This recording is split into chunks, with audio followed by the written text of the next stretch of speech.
지금 이 시각 여러분들이 주목하는 뉴스 만나보겠습니다. 어제 코로나19 신규 확진자가 2달 만에 7만 명을 넘어섰습니다. 하루 전에 3배가 넘는 수치인데요. 수능을 코앞에 두고 재유행이 본격화하자 수험생들이 시험을 보는데 차질을 빚진 않을까 하는 우려가 나옵니다. 서영석 기자입니다. 14일 하루 새로 나온 코로나19 확진자는 7만 2,883명입니다. 2달 만에 7만 명을 넘어선 것이자 주말 검사 건수 감소 영향이 있던 하루 전에 비하면 3배 넘게 늘어났습니다. 위중증 환자는 412명, 이틀 연속 400명대였고 사망자는 39명이었습니다. 수능을 코앞에 두고 재유행이 본격화하자 수험생들이 시험을 보는데 차질을 빚진 않을까 하는 우려도 나옵니다. 실제 수능 일주일 전 평일 평균 신규 확진자 수를 살펴보면 2021학년도 수능 직전엔 400여 명, 2022학년도에는 2,100여 명 선이었던 반면 이번에는 무려 5만 명대에 이릅니다. 정부는 12,000명 정도의 확진 수험생들을 수용할 수 있는 별도 시험장을 준비한 상태입니다. 전문가들은 거리 두기가 없는 첫 수능을 앞두고 무엇보다 기본적 방역수칙 준수를 강조했습니다. 당일날 열나고 목이 아프면 시험을 망치는 것이기 때문에 여전히 마스크 착용, 손 씻기, 많은 사람 모이는데 가지 말고.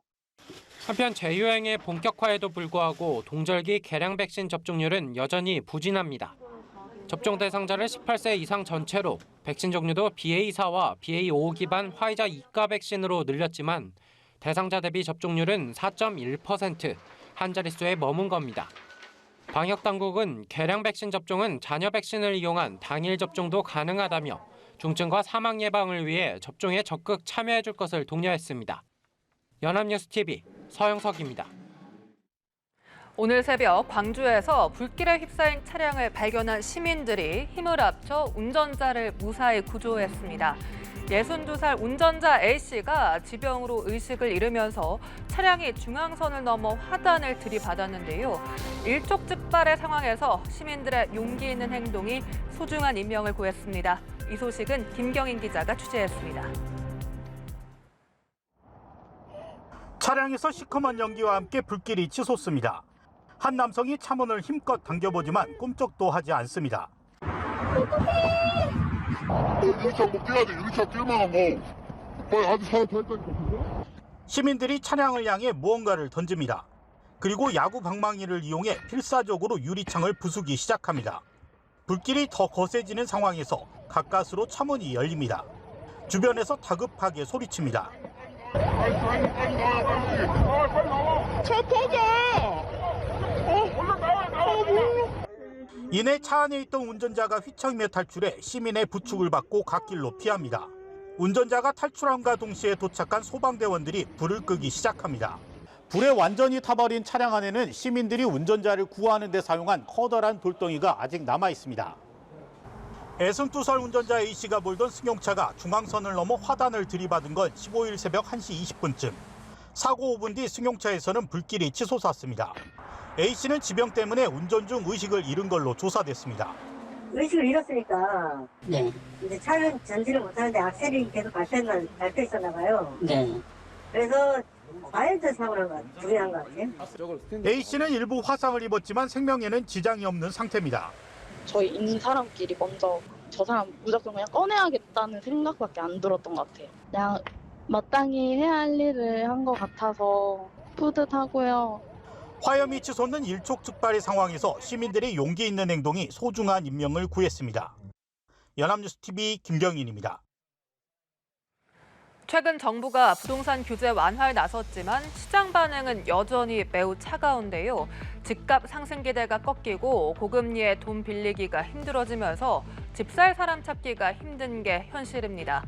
이 거래 절벽 언제까지 이어질지 팽재용 기자가 현장 분위기를 알아봤습니다. 14일 0시를 기점으로 인천과 경기도 김포, 안양 등 수도권 부동산 규제 지역 대부분이 풀렸습니다. 그러자 집값의 반등을 기대한 일부 집주인들이 내놨던 물건을 걷어들이기도 했습니다. 실제 14일 기준 경기 인천의 아파트 매물은 13만 8천여 건, 최근 14만에서 15만 건대를 기록하다 6개월 만에 줄었습니다. 하지만 정작 매수 문의는 별로 없다는 게 수도권 공인중개사들의 한결같은 설명입니다. 규제가 풀려도 집값 추가 하락 가능성과 고금리를 무릅쓰고 집을 사려는 사람이 많지 않다는 겁니다. 부동산들이 거의 개점 효율이나 마찬가지예요. 지금은 매도자들은 팔 기회라고 생각할 수도 있겠지만 팔리질 않으니까 현재 금액에도, 그리고 과거 고가 대비해 가지고 한 1억 밑으로 나와 있는 것도 있는데 안 팔려. 앞서 9월 먼저 규제가 해제된 경기 평택 안성, 파주의 아파트값도 계속 내리고 있습니다. 특히 파주는 9월 마지막 주 0.26% 내렸는데 이달 첫째와 둘째 주 각각 0.82%, 0.73% 떨어져 낙폭이 더 커졌습니다. 규제 지역 해제로 인한 매입 의지가 높지는 않을 것으로 생각되는데요. 주택가격이 하락하고 있는 상황 속에서 높은 주택담보대출 이자 부담을 고려하지 않고 집을 구입하기는 쉽지 않을 전망입니다. 한국은행은 다음 주 또 한 번 기준금리 인상에 나설 가능성이 큽니다. 내년 상반기까지 금리 인상 여지가 있는 만큼 규제 완화에도 집값 하락 흐름은 이어질 것이란 관측이 우세합니다. 연합뉴스TV 팽재용입니다. 세계 최대 검색 엔진 업체 구글이 미국 40개 주정부에 5천억 원 넘는 보상금을 지급하기로 했습니다. 구글은 안드로이드와 아이폰에 탑재된 이 검색 엔진을 통해 이용자들이 위치 히스토리란 기능을 비활성화한 뒤에도 위치 정보를 계속 추적했다는 의혹으로 주정부의 조사를 받고 소송을 마무리하기 위한 합의를 했습니다. 자세한 소식 김태종 특파원입니다. 구글은 스마트폰에서 구글 검색 엔진 등 서비스를 사용할 경우 이용자들이 위치 추적 기능을 비활성화한 뒤에도 위치 정보를 계속 수집해왔다는 의혹을 받아왔습니다. 구글은 이렇게 수집된 정보를 이용자를 겨냥한 맞춤형 광고에 이용했다는 의혹을 받았습니다. 이에 미국 주 정부들이 조사에 착수했고 잇따라 소송을 제기했습니다. 구글이 이 의혹에 대한 조사를 해결하기 위해 40개 주에 총 3억 9,150만 달러, 우리 돈 약 5,206억 원을 지급하기로 합의했다고 40개 주가 공동 성명을 통해 발표했습니다. 이번 합의는 프라이버시와 관련해 미국 역사상 가장 많은 주가 참여한 합의라는 의미가 있습니다.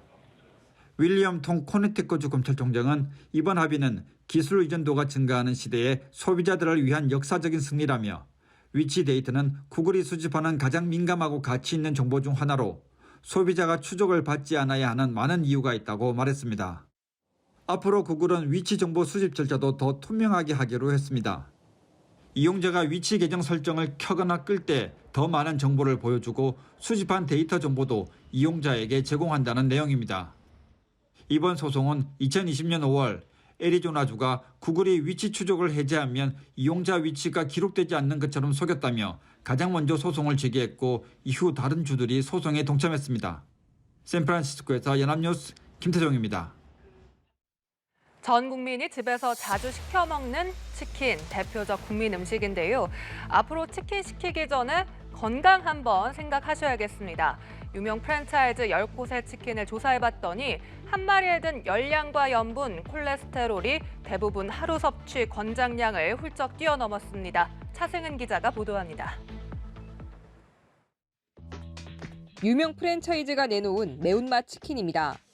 이 브랜드 인기 상품인 이 치킨 한 마리에 열량, 나트륨 등 무려 5가지 성분이 하루 섭취 권장량을 넘습니다. 열량은 1.5배, 콜레스테롤과 당류, 나트륨은 약 2배, 포화지방은 무려 3배에 이릅니다. 다른 치킨들도 비슷합니다. 한국소비자원이 유명 프랜차이즈 10곳에 24개 상품을 조사한 결과 15개 제품은 한 마리당 당류를 뺀 4개 성분이 하루 섭취 권장량을 넘었고 나머지 9개도 권장량에 매우 근접했습니다. 열량과 나트륨, 당류가 가장 많았던 치킨은 내내치킨의 쇼킹 핫치킨, 포화지방 함량 1위는 내내치킨 치즈 스노윙이었고 콜레스테롤은 굽네치킨의 치즈 바사삭이 권장량 3배로 가장 많았습니다. 치킨에 곁들이는 맥주나 콜라를 고려하면 열량과 당류 섭취량은 더 올라갑니다. 성분 표시도 미흡해 조사 대상 10개사 중 4개사만 홈페이지에 제품 영양 성분을 표시하고 있었습니다. 치킨은 영양성분 표시 의무 대상은 아니지만 국민 다소비 식품이며 열량, 포화지방 등의 함량이 높으므로 섭취량을 조절하기 위해 영양성분 정보 제공이 필요합니다. 소비자원은 영양성분 미표시 6개사 중 4개사는 표시를 준비 중이거나 검토할 계획이라고 답했지만 프라닭과 처갓집 양념통닭은 입장 요청에 회신이 없었다고 밝혔습니다. 연합뉴스 TV 차승은입니다.